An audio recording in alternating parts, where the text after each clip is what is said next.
여러분 반갑습니다. 나누기는 방 카입니다. 네, 오늘은 3월의 책을 들고 왔습니다. 일단은 제목부터가 봄이에요. 네, 스프링입니다. 네, 이 책은 우선은 커버가 굉장히 봄봄하면서 예쁘죠. 그리고 이 커버를 벗기잖아요. 그러면은 또 더욱더 화사한데 보이시나요? 네.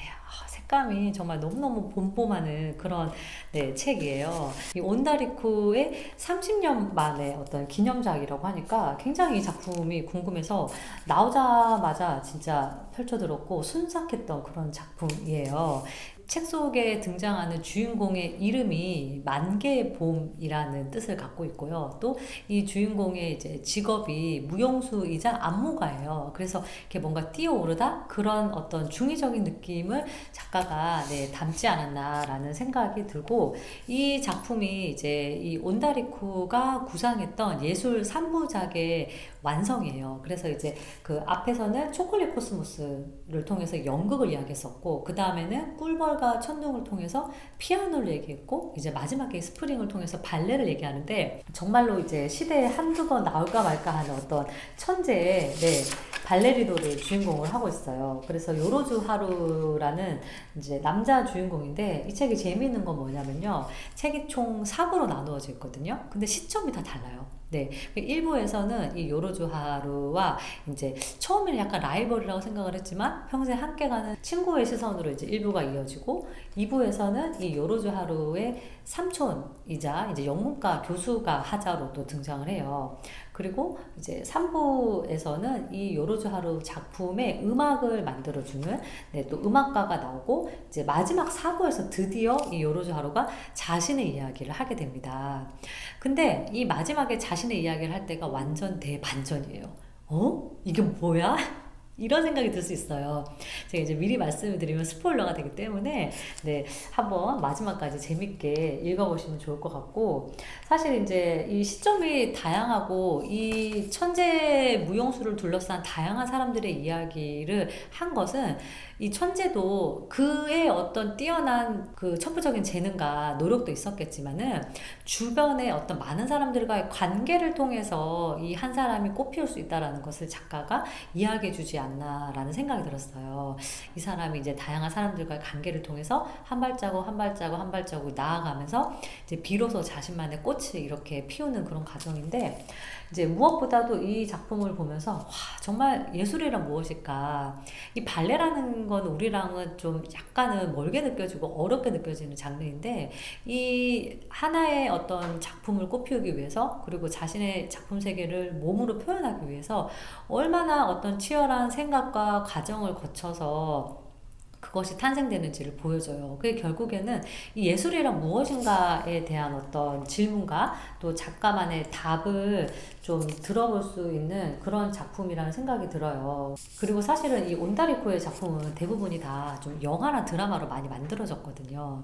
여기에 묘사되는 이 주인공과 주변 인물들이 너무 멋있게 나와서 이것도 꼭 영화나 좀 드라마로 만들어졌으면 좋겠다. 예, 그런 생각이 좀 들었고, 뭐 이렇게 천재적인 어떤 사람은 주변에 많이 없잖아요. 그렇지만은 무언가를 열정적으로 사랑하는 그 모습에는 우리 모두가 공감할 수 있을 것 같아요. 이 책을 통해서 나는 올 봄에 좀 어떤 꽃을 한번 피워볼까, 어떤 나만의 꽃을 좀 만개해볼까, 이런 거를 이 책 속의 주인공과 함께 좀 만끽해 보셔도 좋지 않을까 싶은 그런 작품입니다. 다음 작품은 이번에도 본의 아니게 이제 일본 작가의 작품인데, 나무예요. 고다 아야의 나무. 이것도 표지가 진짜 봄봄하고 너무 예쁘죠.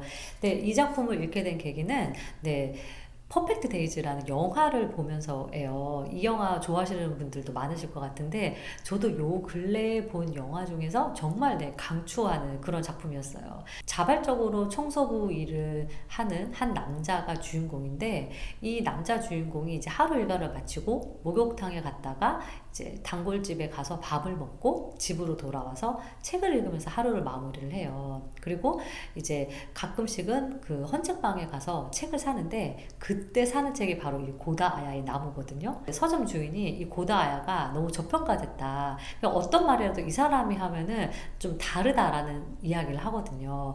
도대체 이 고다아야의 나무는 어떤 작품이지? 굉장히 궁금해서 이 작품을 보게 됐는데, 역시 너무 좋았어요. 일단 책 표지가 예쁘고 또 안에 이런 서정적인 엽서가 들어가 있어요. 그리고 이제 이 고다아야라는 사람이 거의 뭐 수십 년에 걸쳐서 이제 나무를 관찰한 이야기인데, 나무도 한 군데만 관찰을 한 것이 아니라 이제 일본의 그 전역을 다니면서 나무를 관찰을 한 거예요. 그래서 이제 그런 어떤 저자의 나무에 대한 사랑, 그리고 나무에 대한 어떤 관찰, 결국에는 나무를 통해서 본 우리네 인생에 대한 이야기라고 할 수 있는데, 그 나무에도 생명이 있고 그 나무들이 서로 이웃해서 살아가는 모습들, 그리고 그 나무를 바라보는 이 저자의 생태주의적인 관점이 참 근사하고 멋있으면서도 다정하다라는 생각이 드는 그런 작품입니다.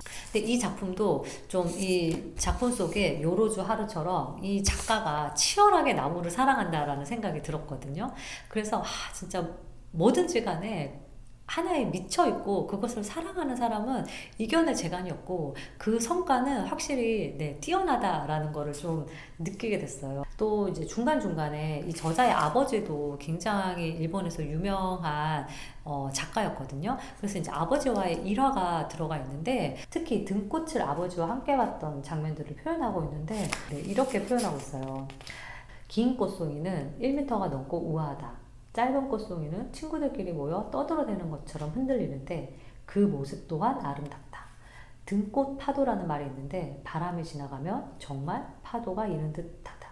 이 꽃의 정서라는 단어를 생각해 보았다. 이 자연을 정말 사랑하는 작가라는 생각이 들었고, 좀 두고두고 가끔씩 읽고 싶은 그런 책이에요. 그리고 사이즈가 굉장히 컴팩트하기 때문에 그냥 핸드백에 이렇게 우아하게 쏙 넣어가지고 다니시기도 되게 좋은 작품이기 때문에, 또 봄에 식목일도 있잖아요. 그래서 봄에 읽으면 굉장히 좋은 작품이라고 생각을 합니다. 다음은 앞에 두 작품과는 전혀 좀 정서가 좀 다른 느낌인데, 천쇠 마천대로입니다. 사실 처음에 찬세인가 헷갈렸어요. 중국 작가 있죠. 그래서 이제 이분은 대만 작가고요. 대만을 대표하는 그런 작가예요. 그리고 사실 이 작품은 그 드라마로 제작이 돼서 최근에 굉장히 큰 화제가 됐었죠. 그래서 약간 스카이캐슬 같은 그런 드라마 좋아하시는 분들이라면은 이 책 굉장히 재미있게 읽으실 수 있을 것 같아요.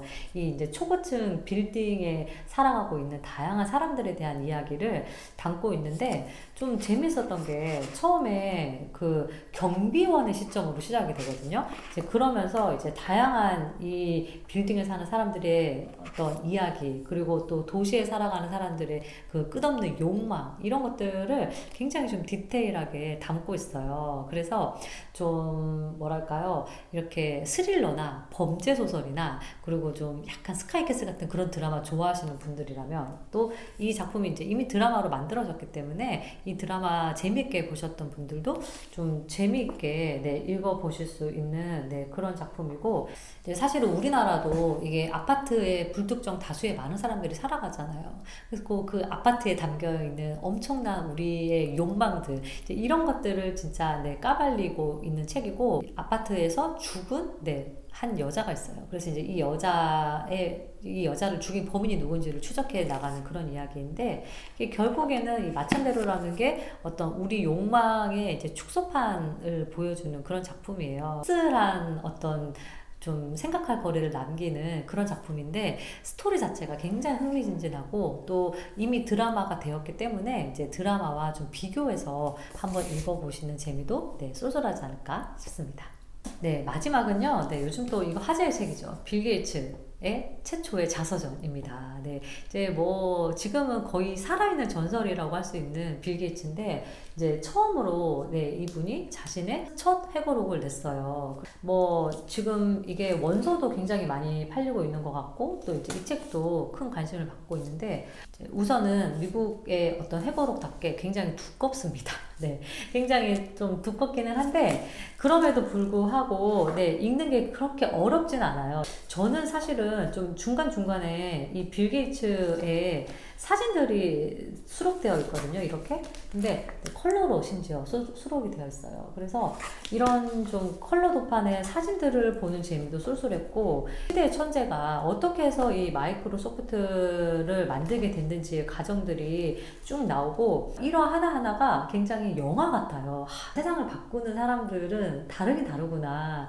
좀 이런 생각을 했었고, 특히 또 인상 깊었던 건 뭐였냐면은, 똑같은 책을 두 권을 샀다는 거예요, 대학교 때. 네, 그 이유가 집에서 두고 보고 학교에서도 두고 보기 위해서였대요. 그래서 워낙 이분은 또 책을 좋아하시는 분으로 많이 알려져 있잖아요. 그래서 아, 정말 어렸을 때부터 진짜 책을 많이 읽고 좋아했구나.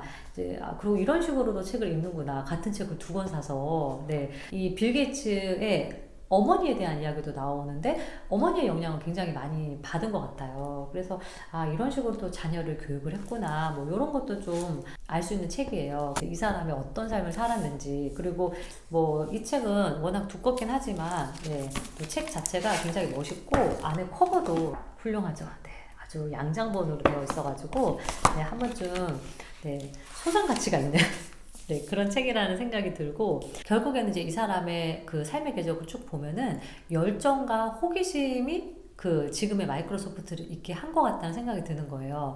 결은 다르지만 사실은 이 앞에 이 두 권의 책에 나오는 인물들도 다 엄청난 그 자신이 추구하는 것에 대한 열정과 호기심이 있었거든요. 나의 삶의 궤적을 만드는 원동력, 구심점은 열정과 호기심이 아닌가. 그러면 내가 열정과 호기심을 쏟아 부을 만한 것은 과연 무엇인가?